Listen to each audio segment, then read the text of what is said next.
Hello, beautiful souls, and welcome to another episode of Celebrity Natal Charts.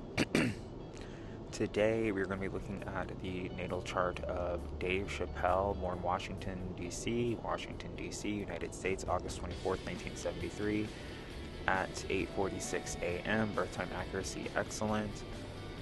So Dave Chapelle is the Virgo rising Virgo. There's a couple other people, like I think like Paul Walker, that I wanted to do. Sort of wanted to do Paul Walker more because I know less about him. But as I did not do Keke Palmer or RuPaul, and there were like people that I was really looking forward to doing their charts, I was like, I'm not gonna like deny myself this one. So David Kari Weber, Dave Chapelle, born August 24th, 1973, is an American comedian, screenwriter, television and film producer, and actor. After beginning his film career in 1993 as Achu in Mel Brooks' Robin Hood Men in Tights, he landed minor roles in box office hits including The Nutty Professor, Con Air, and Blue Streak. He co-wrote himself into his first lead role in Half Baked in 1998, which was directed by Tamara Davis. Tamara Davis. So I was going to say the first time I ever recognized Dave Chapelle was in Nutty Professor, Half Baked, The Dave Chapelle Show, and I would be like like RuPaul, sort of like him, but I feel like I would be an extreme hypocrite if I did not do his chart because I literally used to carry around the DVD copies of his television show like they were the Holy Bible, and that I was like a Dave Chappelle witness, like a Jehovah's Witness, like going to my friend's house, polluting their minds with Dave Chappelle season 1 and 2, also corrupting their parents probably at the same time. And I think it's just he's a really interesting chart to look at. Being a Virgo, rising Virgo, because he's a comedian, and as I say in all my other readings, that the planet of Mercury, Hermes, Trismegistus, like rules comedy, comedians. I think I talk about it in the Ben Stiller reading. So he's a rising Virgo, meaning that he gets a lot of his self-esteem from being a Virgo. What does that mean? From being smart, from being a good communicator, telling jokes really well. Like even in his stand-ups, you can tell that he's somewhat a person that has found a joke formula. Like he knows how to turn random silly words into a joke, how to make things that aren't racist, how to make things that aren't funny, or triggering or whatever. And I'm not super into the shapes and stuff of people's natal charts and the sextiles and the conjunctions, but looking at his natal chart, it looks like a perfect diamond or a star. And he's very famous, very famous. But so he gets his self-esteem from his father's side of the family. I think in one of his stand-ups, he talks about his mom and his dad coming from different like race lines or racial boundaries. But basically, how smart he is fuels his self-esteem. So if he were a Leo rising, it'd be how long his hair is. As a Virgo rising, it's like how studious he can be, how much of a hermit he can be, how much he can pick up and move to Ohio he can be. Makes him feel cool about himself. I'm actually really surprised that he has rising sign information, as a lot of like African American celebrities don't for whatever reason. So I think it's like extra good reason why I should do his reading. He's a comedian. He's a Virgo, Mercury. He's funny. I don't even feel like I should have to read the other houses. But so with the rising Virgo also comes the second house in Libra, which is like his main priority is his relationship. And I don't know about his love life. Like, they don't tell stories about page 6 about like his love life and everything. But I think like very famously on his television show, he has like a Filipino wife, I want to say, and like I guess assuming half Filipino children. So his marriage or procreating is a huge priority to him, which he accomplished because he has a wife, had kids. He's Venus in Libra, meaning that he's very attractive. I think he's handsome.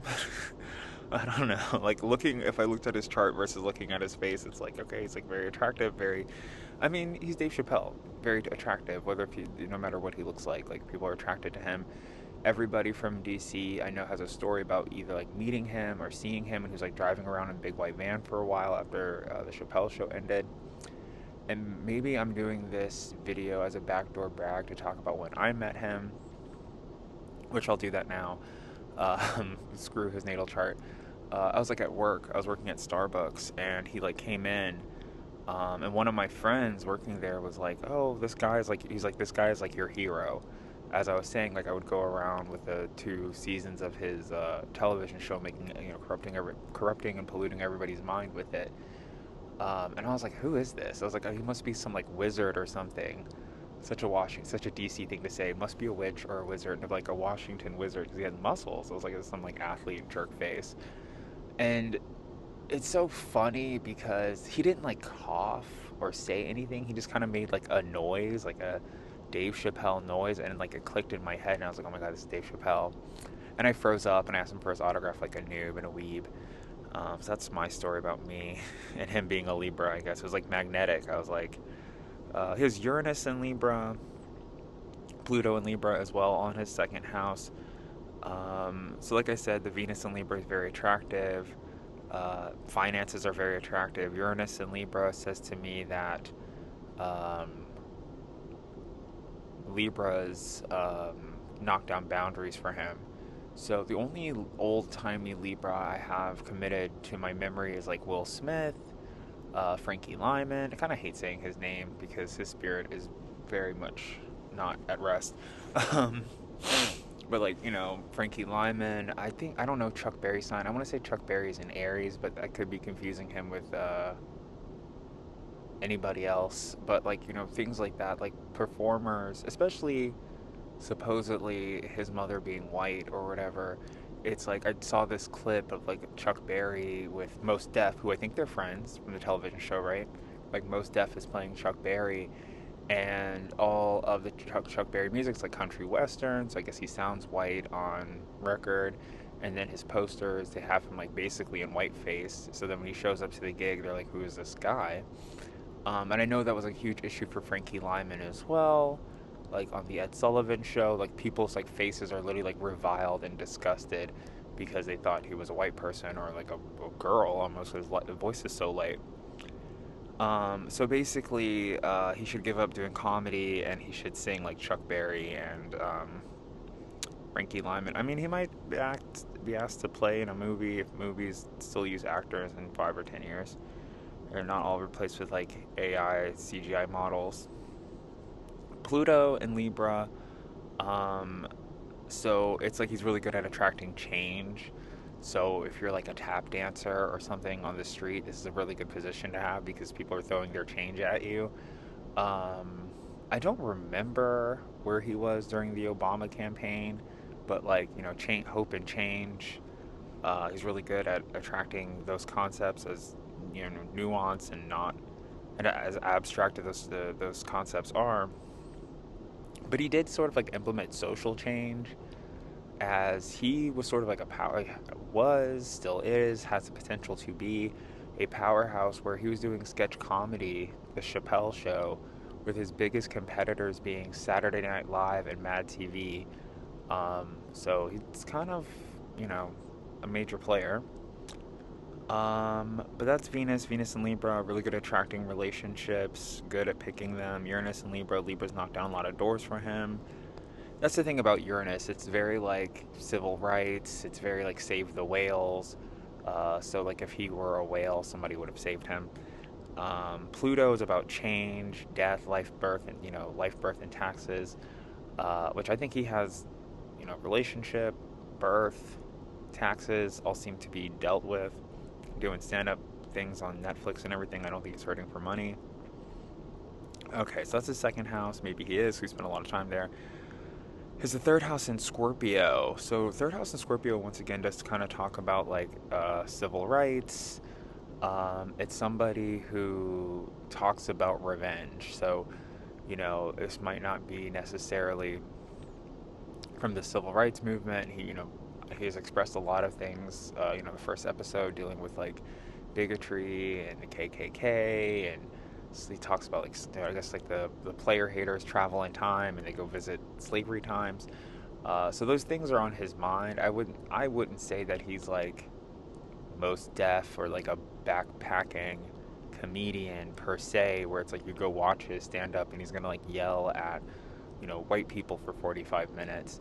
Um, but I think that's always there. He talks about it. He's a good guy for it. It's balanced. It's like you would expect him to. He would be kind of a hypocrite if he didn't. But this is like, just, I guess, I don't know, maybe he's like, Cat Williams did an interview with Michelle Obama. Maybe he will too. Um, you know, I think Cat Williams might have been involved in the Chappelle show. I don't think so, maybe not. Um, but it's like a lot of, like, he wants to implement social change. That's like his main thing here. With Pluto in the second house, it's like his major priority. And then with Scorpio in his third house, it's like he wants to talk about like change and revenge in the past, and like how to make the past how to make the present a better place from the mistakes of the past. It also talks about, so this is really interesting, as I actually know like the astrocartography of where he's from. So I always say that the third house talks about your childhood environment. Third, fourth house talks about like your home environment where you grew up. So a lot of people have been looking at their charts and they have like a Virgo third house, meaning that they're from like a breadbasket state, United States, like we'll say New York, but like New York, Pennsylvania, Virginia, Virgo. But very close to Virginia, he has a third house in Scorpio, which I know for a fact because I'm from Washington, D.C. as well. That Washington, D.C. carries a Scorpion energy. It's a very powerful city. There's a huge graveyard here, Arlington Cemetery, scary, creepy obelisk and monuments. The whole thing's a cemetery, right? Horrible, horrible, awful place. But that's where he grew up. Third house in Scorpio. He comes from a Scorpion city, Washington, D.C.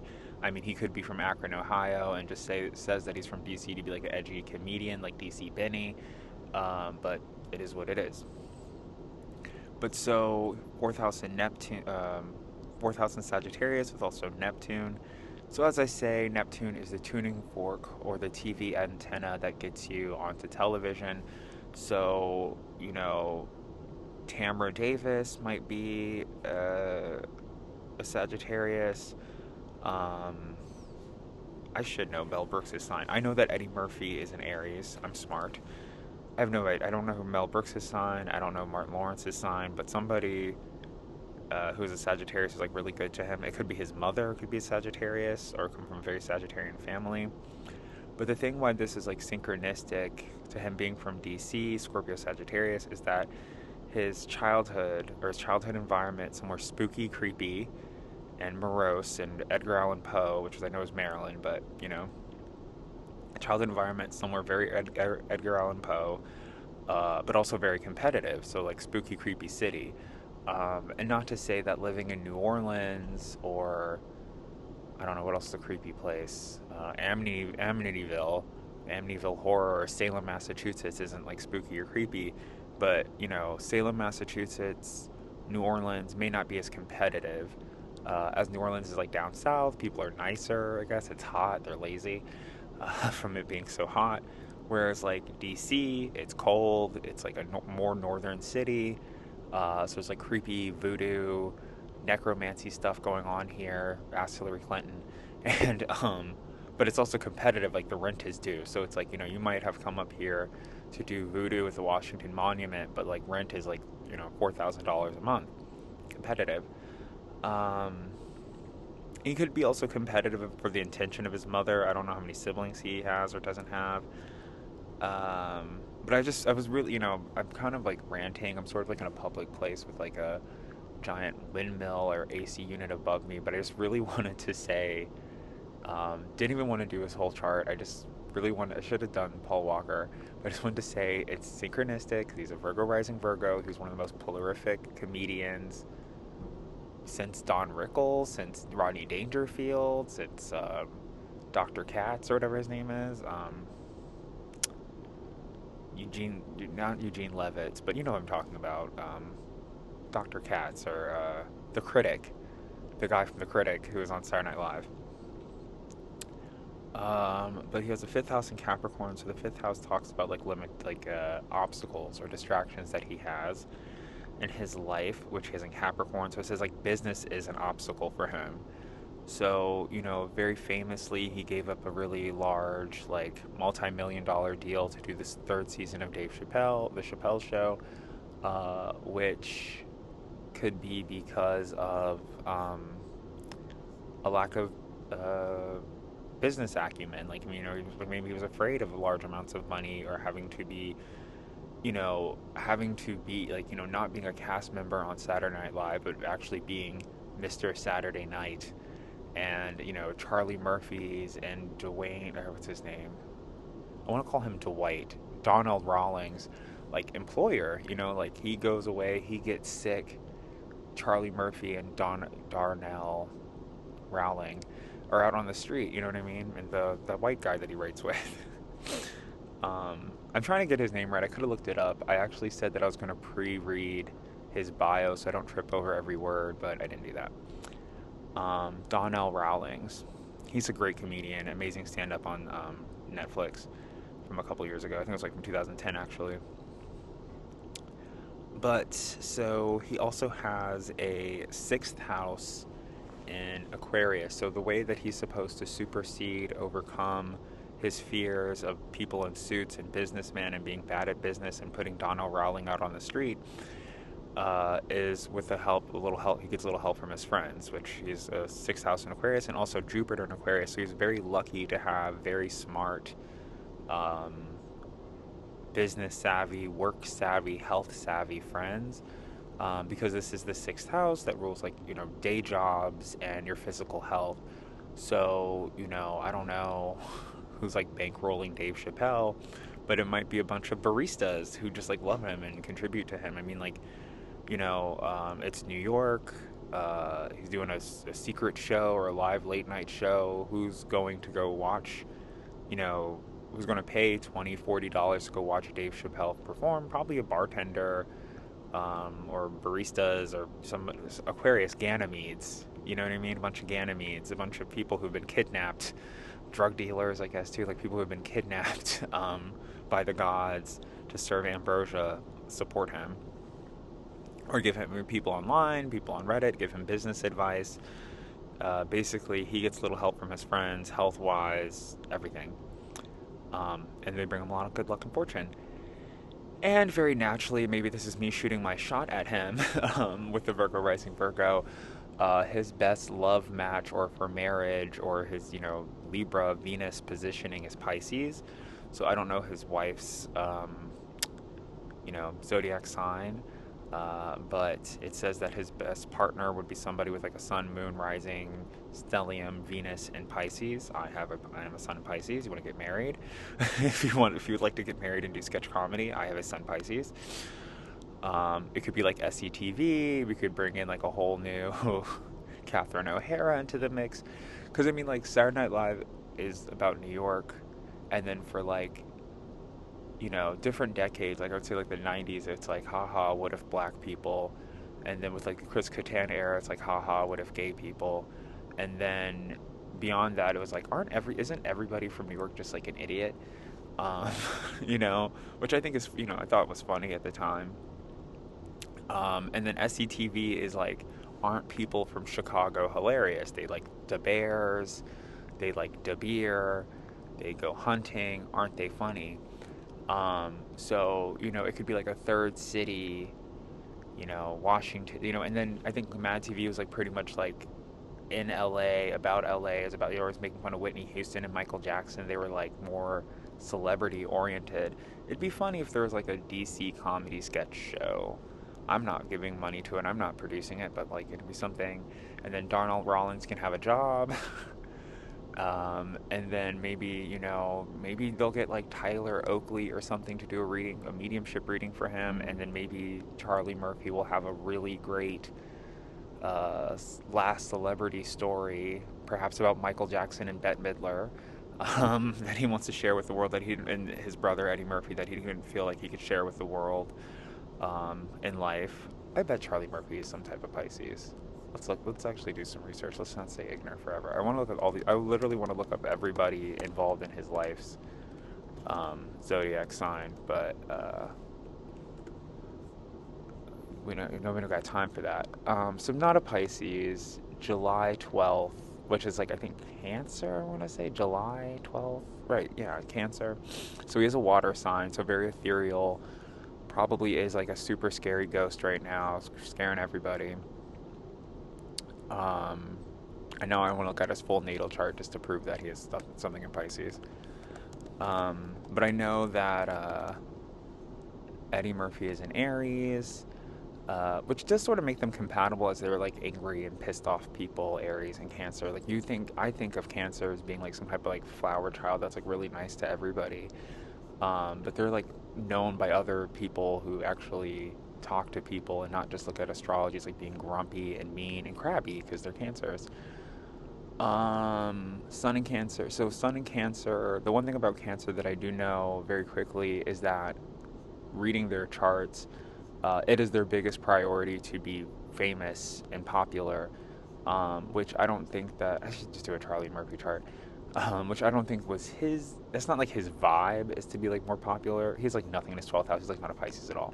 I don't think that's his vibe to be like I'm like to be very Sagittarius. Like I'm talking more than you. I'm talking better than you. I have funnier celebrity stories than you. He's just like very like I have some silly stories about Prince, Michael Jackson, Rick James, his own brother, and I think like Bette Midler and like Madonna, and like there's like a whole thing, and I think that's why I started to talk about Dave Chappelle because I want to talk about it. There's like a whole French fry monster, Tallahassee, Georgia. Like it's just been a bunch of things I've been biting my tongue about, and I was expecting to talk about him because I'm like a million videos from doing Aries, but I was like I'm going to talk about it when I do an Eddie Murphy video.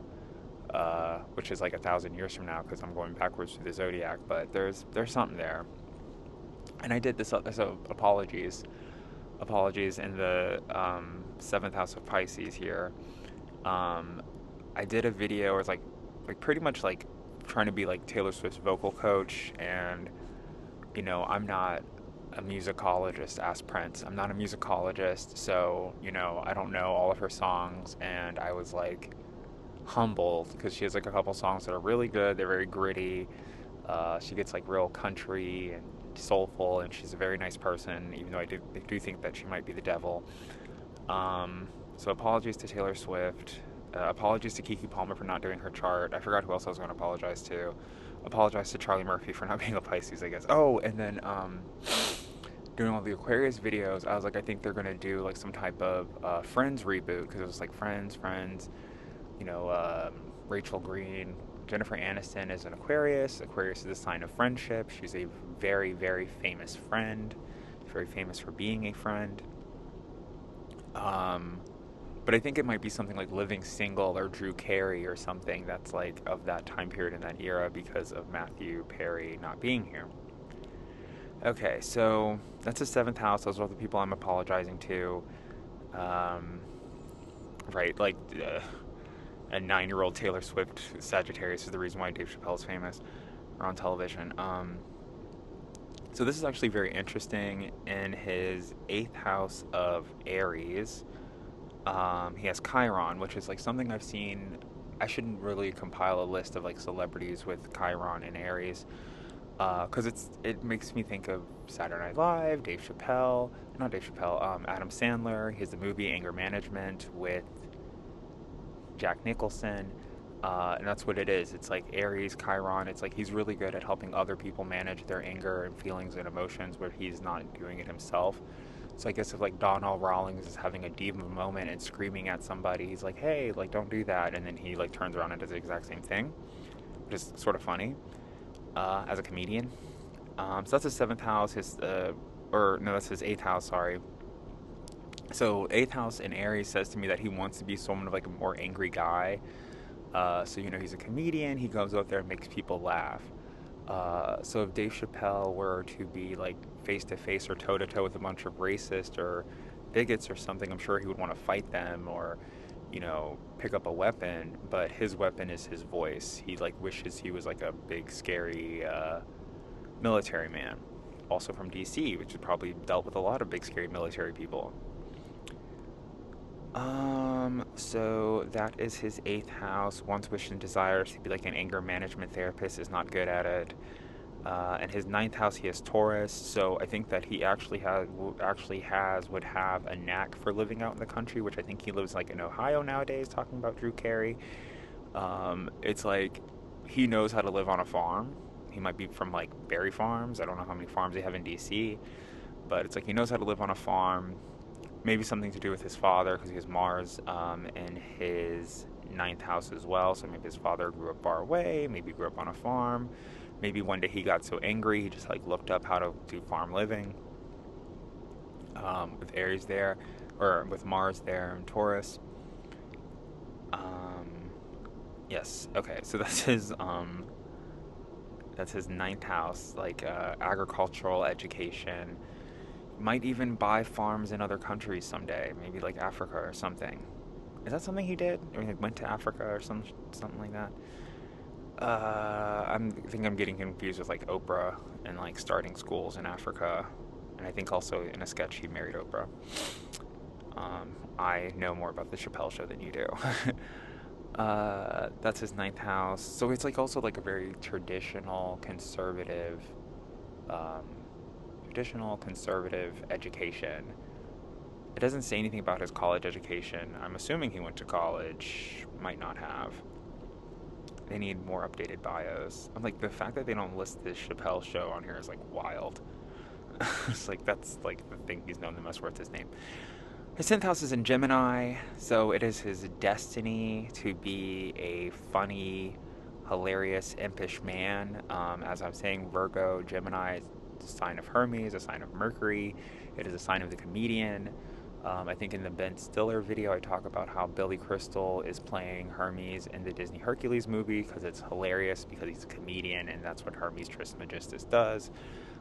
So it is in his rising for like, so if I was doing Dave Chappelle's natal chart, back at Yosef Suleiman's house in Newtown somewhere, lighting incense and smoking pot, and I was reading his natal chart before he became famous, or maybe Naima Suleiman reading his chart drunk at a bar somewhere. Suleiman, name of his child. I would be like, oh, you're meant to be like a famous writer, speaker, comedian, actor. Like it's in your rising, it's in your 10th house. This is your destiny. Your natal chart is literally in the shape of a star. It's actually giving me chills, and I'm trying to like relax and like not think that it's so cool, and like maybe like curse him a little bit. You suck, Dave Chappelle. You're bad, and you're transphobic, and you're bad. um, and then Bad Boy, too great, Bad Boy. He whatever. If you like comedians, you know that he's like very silver tongued. So it's his Iron Mighty president, his destiny. Even if he was like a naval officer, like Charlie Murphy, he'd probably be famous for telling jokes and being funny. And if you're at a seder and nobody there was Jewish, knew the Torah, and you guys were going to read from the Torah, you probably would want to have Dave Chappelle do it because he's a famous like actor, the famous person that reads things. There's a Ben Stiller video, and so that's his 10th houses. 11th house is in Cancer. Thank you, School Bell, for correcting me because I'm going to say his ninth and do the numbers backwards. But his 11th house is in Cancer. So he has a really good relationship with his mother. His mother's like his best friend, or the mother of his children are his best friend. He also has a moon in Cancer, so he's like a moody, attitudey dude. Like he is a moody person. Because I feel like the moon in Cancer, like if you have like Neptune in Pisces or Mars in Aries, I feel like those are good. I feel like the moon in Cancer is just like too much enigma, too much mystery behind you, too many emotions and feelings, and it's like, hello, civil rights. Like you're, totally justified in having a lot of complicated feelings about life, about race, about people, about your mother, about your mother's side of the family. If so facto his mother is Caucasian. But then also, it's such a trial. This positioning is such a trial because he also has Saturn in Cancer, which is like Saturn is Capricorn's ruling planet. It's Cancer's opposite energy. So it's like these deep feelings of emotion about his mom, about his mother's side of the family, about race, justice, religion, you know, um, masculinity, femininity, dualities, like sexuality, whatever, is also a limitation and a hindrance for him. Because maybe he has somewhat like maybe like a very Farmville perspective about like women and like what women are and what their role in life is. That he's like, waxes and wanes, and it's just very complicated. And, you know, if you ask him on a Monday how he feels about women, it's going to be very different than how he feels like on Wednesday, Thursday, Friday. It's like constantly changing, like the cycles of the moon. Or women, or femininity, or, you know, taking pictures, or other Cancerian things. And then he has a 12th house in Leo, which is hilarious. Like, it's like the hubris of astrology, where he also has his Mercury. So, Dave Chappelle, Sun Virgo, Rising Virgo, comedian, 10th house Gemini, comedian, famous, you know, it's his destiny to be a famous comedian. His chart looks like a star. But then he has Leo in the 12th house because it's like nobody's perfect, right? So it's like the fame that he acquires and the attention, and maybe from his lack of radiant, beautiful hair, maybe his bald head, all makes him miserable. So, like, he's sitting there with Yosef Suleiman, getting his natal chart read. They're telling him you're going to be famous for talking, and he's like, I hate talking. I hate public speaking or something. So you can kind of see that, as I was saying, like his comedy is like so formulaic, where it's like surgery. And I had a Virgo older brother who wasn't really talented at a lot of different things, but he was like really talented at playing Yu-Gi-Oh. Like he had like a demonic encyclopedic knowledge of Yu-Gi-Oh. And I would say that Dave Chappelle has a demonic encyclopedic knowledge of comedy, which maybe stems from misery, like from not having radiant, beautiful hair, from not having, you know, there's a big thing, like, I think in hippie culture, and I think like in black civil rights culture, where it's like, you know, how are you going to be a hippie with a big bald head? Like, of course you want me to leave my family and my wife and tradition away so I can be bald like you, rather than, like, you know, a long-haired blonde flower child. And I think like wanting to be like a civil rights activist, or like undercover brother, like wanting to be a civil rights activist, or even like a fashion model. It's like, you know, you want to have a big, beautiful, radiant afro that represents, you know, being Afro-American and things like that, which is like hard to do when you look like George Jefferson. And it's like, you know, you kind of have to go get a sitcom or a sketch comedy show and be a clown like George Jefferson because of your hair. Leo, 12th house, makes him miserable. So other beautiful celebrities, the whole concept of like celebrity and fame and everything that, you know, breathes life and air and water into his life, make him miserable. And Mercury, so like the sound of his own voice, you know, the fact that he's on television, it's cringe, you know what I mean? Like the things that he did on TV, obviously hilarious, but like not very repeatable, like things that should really be said like in a vaudeville dinner theater or at a drag show at 3 a.m. where everybody's drunk and nobody remembers, but it's still hilarious. So that might be a thing later. But that has been my very, very excited, anticipated analysis of Dave Chappelle's chart. I don't even think I've talked about the planets enough. I hope you don't mind school bells and like this, like, I was playing back one of the other videos I recorded in the same spot, and it literally sounds like I'm inside the jet of an airplane, but that can be calming. It's white noise, you know. It's peaceful noise, no race involved. But thank you so much for sharing, subscribing, and liking this video, and finding your best friend who is a Virgo rising Virgo, so you can let them know that is their destiny to be a famous comedian or speaker, and that their career will rival that of Dave Chappelle's or be similar to him. And thank you for listening, and I will see you in my next video. Bye.